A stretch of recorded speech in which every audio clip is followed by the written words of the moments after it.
Hey, Gardener Nicole, I'm here with Gardener James. Gardener Jerry's behind the camera today, and we're with the okra plant. If you can see, well, pretty much this plant is about, well, I guess you can say it's taller than I am. But okra is really important to get quickly.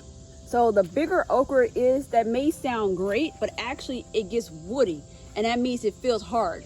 But regardless of how big the okra is, I always cut everything. So what James is doing today, he's holding the basket. So what I do is I get down at the bottom and I cut. The okra plant, the leaves are kind of a little prickly and they irritate my skin. I'm wearing my dad's shirt. When he passed away, we divided up his shirts. My sisters and I and my mom and my sons and my nieces, we all took shirts. We used to make fun of my dad because he wore the same shirts for decades. His belief was if the shirt didn't have holes in it, it still worked. It didn't matter how faded it was. And even when I look at pictures, no matter what the year is, my dad is really wearing the same few shirts.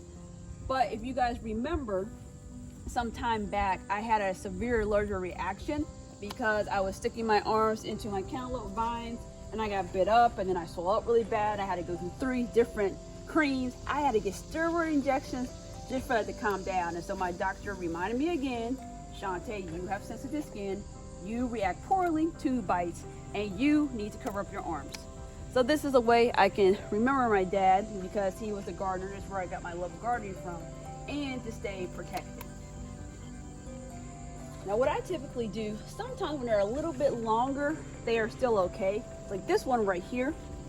See, that one is too small, so I'm gonna let it get longer. And for those of you that don't know, come over here with the flower, Jerry. So right here is an okra flower. This flower, and first of all, they're just beautiful. I just love how what they look like, that yellow and that red on the inside. I think they're the most gorgeous flowers in the garden. But then the flowers they'll turn into okra. So if you come over here, Jerry, is a little bit better one. Then now it's growing into an okra. And these grow super fast, and we've been having a lot of rain. Actually, this one, it shows the next stage of it. Come up here. So it shows you the stages of okra. And I love to take my kids, or if you're a kid that comes to my house, sometimes I'll just pull you in my garden to show you the different stages of growth, because many times kids, heck, not just kids, adults eat food that they don't even know what it looked like. A lot of people, I posted this flower on social media, not this year, maybe a few years back. And I asked people what flower that was. And a lot of people didn't even know that was an okra flower. Because, well, let's be truthful. Some people don't like okra because they can be slimy. But do we eat slimy okra, boys? Yes. Well, we eat okra, but is it slimy when we eat it? No. Why is our okra, let's go this way so I can get some of these on this side. Why is our okra not slimy? How do we cook it to avoid the slime? We make it oven fried okra. Yeah, we make oven fried okra. Now I'm gonna test your memory. How did we make that? Look at James. Get James. See if he can explain it while I'm over here cutting. We got okra. We cut it up.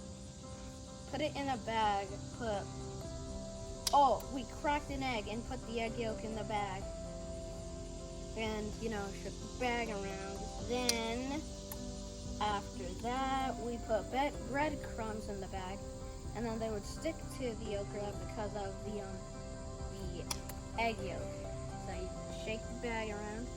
And then you would have the oven preheated, but I don't know. To 425 degrees.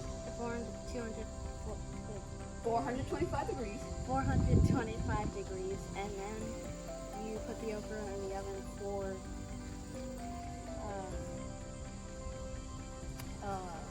20 minutes. 20 minutes, and then when they come out, they're covered in the breadcrumbs. And they're crispy and Delicious. Yes, crispy, delicious, and ready to eat. And the thing I really love about this recipe, my boys are 10 and a half now, officially 10 and a half.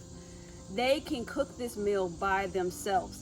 So when I was a kid, around their age, actually a little bit younger, I was able to start cooking with my grandmother, my dad's mom, and my dad, and then my mom also helped out a little bit.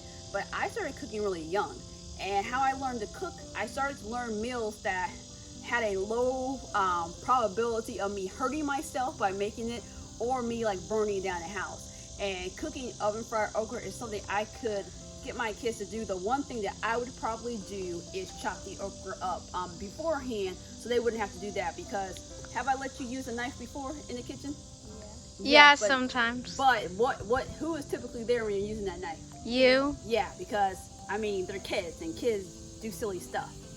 So this is a little bit about okra. I want you to see me out here in the element with my okra plants that are taller than I am. The key is to really get out here and check every single day and harvest the okra so they don't get too big. And what I typically do, I do a field test with when I'm cutting. If I'm cutting and I can't get the knife through, that okra gets tossed either into compost, trash, or I let it dry out so I can get the seeds so I can grow more okra plants next year.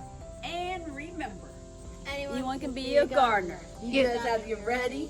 Get set and grow.